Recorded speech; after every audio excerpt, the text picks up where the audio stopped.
हां, आपली ओळख द्या. नमस्कार, मी किशोर कल्याण कांबळे.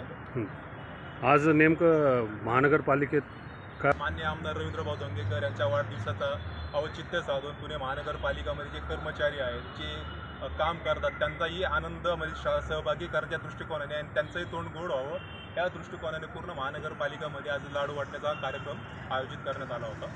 साधारण किती वाटले काय?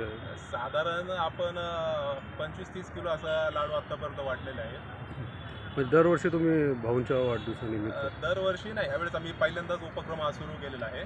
हे आत्ता आपण सातत्याने पुढं गेलो, कारण की रवींद्र भाऊंचं जर आपण काम पाहिलं, जनसामान्यांच्या मनामध्ये त्यांचा असणार नाही का तो आदर्श, त्यांची लढण्याची पद्धत, त्यांचा आक्रमक चेहरा, त्याच्यामुळे जे जनसामान्यांचं हवं असं वाटणारं आपलं हक्काचं घर आहे ते रवींद्र भाऊ धंगेकर. आणि प्रत्येक वेळी त्यांच्यापाशी कुठलाही व्यक्ती आणि कशाही कारणाने जावं त्यांचं काम गॅरंटेड होतं. पण सध्या त्यांनी काँग्रेस पक्षातून शिवसेनेत एकनाथ शिंदेच्या गटात प्रवेश केला आहे. तर त्याबद्दल तुमचं काय मत आहे की असे जे नेते असतात नाही का, कधी या पक्षात कधी त्या पक्षात, तर तुम्ही तर सामान्य कार्यकर्ते, तुम्हाला काय वाटतं? प्रश्न कसा आहे की राजकीय पक्ष कोणी कुठल्या पक्षात जावं त्याचं हे अभिव्यक्ती स्वातंत्र्य आहे.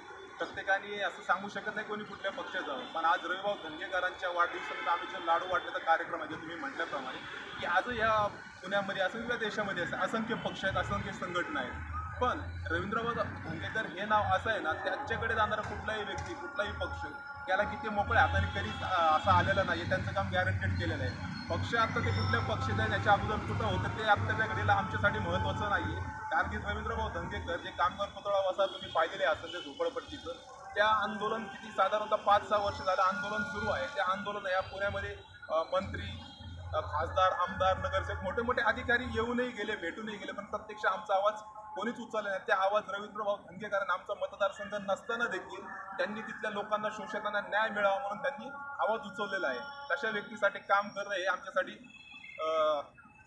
प्रेरणाचं ठरणार आहे. म्हणजे पक्ष महत्त्वाचा नाही, माणूस महत्त्वाचा आहे असं तुमचं? माणूस अर्धरात्री आलेला त्यांच्याकडे बघा. आता तर तुम्ही जर महानगरपालिकेत असाल किंवा कुठेही जावा, त्यांच्याकडे आत्ता आम्ही वाढदिवसानिमित्त एका साईडला गेलो होतो. आज त्यांचा बर्थडे असताना एक महिला रस्त्यामध्ये आले, त्यांचंही त्यांनी हॉस्पिटलचं काम 2 मिनिटांमध्ये फोन करून केलं. असा व्यक्ती बघा आत्ता घडीला तुम्ही मोठे मंत्री असेल, आमदार असून त्यांचा हा कार्यक्रम जो असतो ना, तो मोठ्या मोठ्या मॉलमध्ये होतो, हॉटेल्समध्ये होतो, सभागृहांमध्ये होतो, पण त्यांच्या घराच्या बाहेर तुम्ही आत्ता जरी गेले ना, जनसामान्य समस्या घेऊन अजूनही त्यांच्यापाशी आलेले आहेत. कारण की त्यांना माहिती आहे की ह्या वाढदिवसाचा महत्त्वाचा आहे, पण त्याच्या अगोदर या नागरिकांच्या समस्या रवीभाऊ पूर्ण करतील हा त्यांच्यावर विश्वास आहे. माणूस महत्त्वाचा. माणूस महत्त्वाचा.